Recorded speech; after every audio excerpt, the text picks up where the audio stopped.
White shirt ఒకటి, ఎన్ని vehicles వస్తున్నాయో మీరే లెక్క పెట్టండి.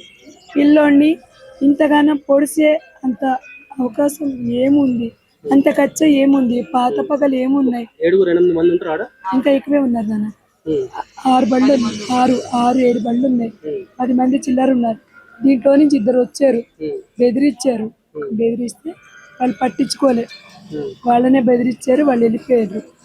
వెళ్ళిపోతే ఒకరి వెనకతలు ఒకరు పొడుస్తూనే ఉన్నారు. ఇటు నుంచి అదిగో చూడండి. ఆయన వీడియో తీయడానికి చూసిండు, ఆయనను బెదిరించారు. ఎదిరింటి ఈయన ఎదిరింటి అయినా. అది కానీ అక్కడ చేస్తున్నది తెలుస్తుంది అందరికి, కాకపోతే ఎవరు కూడా నోరిప్పట్లేదు. ఆ బస్తీలోకి వెళ్ళి చూడండి, అందరు సపోర్ట్ ఇస్తారు మీకు. ప్రతి ఒక్కరు కూడా ఇది అనే కాదు, 2-3 హత్యలు కూడా జరిగినాయి అండి దాంట్లో. చూడండి, అగో చంపేసి 10 మంది దాకా కూరలు వచ్చిర్రు. అగో ఇప్పుడు రోడ్డు మీద పోషమ్మ టెంపుల్, భూలక్ష్మమ్మ టెంపుల్ తర్వాత అదే గల్లీలో. అయ్యో అయ్యో అయ్యో చూసారా? ఏ ఏ ఏ అనేసి అంటుంటే కూడా మేడబావి భూలక్ష్మమ్మ గుడే అన్న. భూలక్ష్మమ్మ గుడి దగ్గర ఆ పక్క గల్లి, అదే గల్లి కొంచెం ముందుకి, చాలా పర్ఫెక్ట్. తండ్రి వాడు, నా కడుపు పుట్టకపోయినా నేను పెంచిన కొడుకు. నేను పెద్దమ్మని, సొంత పెద్దమ్మని. నా తర్వాత కోడలు, నా తర్వాత మధ్యలో ఒక కోడలు ఉంది, నేను 3వ కోడల్ని. చాలా వాడు చదివేదో వాడు చదువుకుంటాడు. ఇంకా ఒక విషయం చెప్తున్నా, నా కొడుకులన్నా కొంచెం తిరుగుతారు, పంచాయతీలలో తిరుగుతారు, రేవంత్ రెడ్డి దగ్గరికి, అందరి దగ్గరికి, ఎమ్మెల్యేల దగ్గరికి, వాళ్ళ దగ్గరికి తిరుగుతారు నా కొడుకులు. కానీ నా బిడ్డ ఎవరి దగ్గరికి వెళ్ళడు. తెలీదు అసలు, వాడికి రాజకీయం అంటే తెలీదు. వాడికి ఒక తల్లిని ప్రేమించడు. తల్లి బాధ్యత బాగా, తల్లికి ఫిట్స్ వస్తాయి కాబట్టి తల్లి బాధ్యతనే వాడు కోరుకుంటుంది. తండ్రి తాగుమోతాడు, తండ్రి పనికిరాడు. తండ్రి ఎక్కడ ఉంటాడు, ఈ టైంకి ఇక్కడ ఉన్నాడు, ఇంకో టైంకి ఏ వైన్ షాప్ దగ్గర పండుకుంటాడో తెలియదు. ఆ పిల్లోడు అలాంటోడు కాబట్టి తల్లి ఇళ్ళల్లో పని చేసుకొని బిడ్డను చదివిస్తున్న పిల్లోడిని లవ్ ఎఫ్ఐఆర్ అని అదని ఇదని ఇట్లా చంపడం ఏ మాత్రం మంచి పద్ధతో మీరు చెప్పండి. నేను నా మనస్ఫూర్తిగా చెప్తున్నా, నేను ఆడియో కాల్ విన్నమ్మా.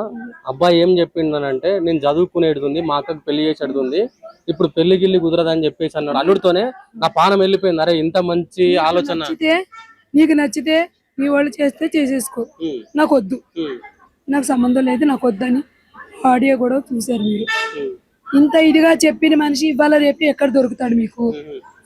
దునియా మొత్తం దొరికినా దొరకడు నా కొడుకు. లంగాలు ఉంటారమ్మా, చాలా మంది ఏమంటారు తెలుసా, నువ్వు ఇంట్లోకి పైసలు తీసుకొని రాపో, మొత్తం బంగారం తీసుకొని రా, నేను దాస్తాను అంటారు. అసలు ఇవాళ ఒక పిల్లగాడు మనం పెళ్లి చదువుకునేది ఉంది, జాబ్ వచ్చినాక మా అక్క పెళ్లి చేసేది ఉంది, పెళ్లి చేసుకుందాం అని అంటే ఇలా ఇతన్ని చంపేస్తారా? నాకు బాధ్యతలు ఉన్నాయి, నా అక్క పెళ్లి చేశాను, 2 నెలల్లో నా అక్క పెళ్లి చేశాను, నాకు చదువుకోవాలి, మా అమ్మను పోషించుకోవాలి అన్న మనిషిని, ఎగ్జామ్ పేపర్కి వెళ్ళిన వాడిని అట్లా పొడిచి చంపడం ఏ మాత్రం కరెక్టో మీరు చెప్పండి. మీరు నాకు, మా చెల్లికి, మాకు అక్కర్లే, మా కుటుంబానికి న్యాయం చేస్తారా? నమ్మకం ఉందా? న్యాయం జరుగుతుందనే నమ్మకం ఉందా? అసలు ఈ చట్టాలు వ్యవస్థలు అని చూస్తా ఉంటే నమ్మకం అనిపిస్తుంది ఏమన్నా? న్యాయం ధర్మం అనేది డీజీపీ గారు వచ్చారు, అమ్మా మేమందరినీ పట్టుకున్నాం, న్యాయం చేస్తాము అన్నారు. ఇగో రాత్రి ఒక 4 పోలీసులు పెట్టారు, పొద్దున్న ఒక 5 మందిని పోలీసులు పెట్టారు. దేనికి పోలీసు? మేము ఎక్కడికైనా వెళ్తామా? మేమేమన్నా మీ దగ్గర పోలీసులు ఎందుకమ్మా? మాకు అక్కర్లేదని అంటున్నాం. అమ్మా అది మా సార్ చెప్పారు, మేము ప్రొడక్షన్స్, మీకు నచ్చలేదు అనుకో మీరు వెళ్ళిపోయింది. మీ కొడుకు బాధపడేది మీరు, మళ్ళీ మీకే ప్రొటెక్షన్ అంటే వాళ్ళు గాలుగా రోడ్ల మీద తిరుగుతుంటే మేము చూసి మా ఆవేశంతో ఏమైనా చేస్తామేమో అని వాళ్ళకి భయం వేస్తుంది. అందుకని వీళ్ళని మాకు కాపలాగా పెట్టారు అంతే. దానికి మించింది ఏం లేదు. మేము వెళ్ళేది లేదు, వాడిని ఇచ్చేసేది లేదు. వాళ్ళు బాగానే తిరుగుతారు, రాజకీయవేత్తలు కాబట్టి బాగానే తిరుగుతాడు. ఆయనకి తప్పు చేసినోడు మంచిగానే ఉన్నాడు. మంచిగానే ఉన్నాడు. ఏ పాపం చేయనోడు అగో గోడెక్కాడు అంతే. ఏ పాపం చేయనోడు గోడెక్కాడు అంతే. మరి ఏ పాపం చేశాడు? వాడికి వయసు ఎంత? వాడు చేసిన ర్యాపిడో తోలుతున్నాడు. నైట్ టైం ర్యాపిడో తోలి తల్లికి అప్పు చేస్తే, అక్క పెళ్లికి అప్పు చేస్తే 10 లక్షలు 12 లక్షలు ర్యాపిడో తోలి వడ్డీ కట్టిన పిల్లగాడు. రిసిప్ట్లు ఉన్నాయి, కావాలంటే ప్రూఫ్స్ కూడా ఉన్నాయి. అంత చేసిన పిల్లోడిని అట్లా చంపడము ఏమి న్యాయము, ఏం ధర్మము? అది మీరు చూడండి, చెప్పండి అంతే. ర్యాపిడో తోలుతున్నాడు పిల్లోడు. నైట్ టైం ర్యాపిడో తోలుతాడు, పొద్దున కాలేజీకి పోతాడు. గల్లీలో ఎవరు నన్ను అడిగి చూడండి, పిల్లోడు ఎలాంటోడు. నామలగుండు మొత్తం దునియా మొత్తం తిరిగి చూడండి, పిల్లోడు ఎలాంటోడు. నేను చూసే ఉండొచ్చుగా. ఎంతమంది వచ్చారు? మా తరపున కాదు, నా కొడుకు తరపున వచ్చారు. వస్తాడా? రావాలి. వాడిని చంపిన వాళ్ళ మీద పగ తీర్చుకోవాలి. నా కొడుకు ఎక్కడికి పోలే, మా దగ్గరే ఉన్నాడు, మాతోటే ఉన్నాడు. మా కొడుకు ఎక్కడికి పోలేదు, మాతోటే ఉన్నాడు. అందరి మధ్యన కూర్చున్నాడు. మాకు ఇంకంతకంటే ఏం లేదు.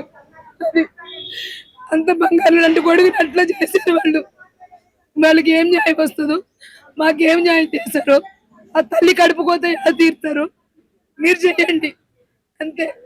న్యాయ ధర్మం మీద మాకు నమ్మకం లేదంటే లేదు. మాకు చూపించండి, వాళ్ళని చూపించండి. ఏం చేస్తున్నారో ఏం లేదు మాకు చూపించండి చాలు. మాకు మాట్లాడడానికి కూడా ఓపిక లేదు. అది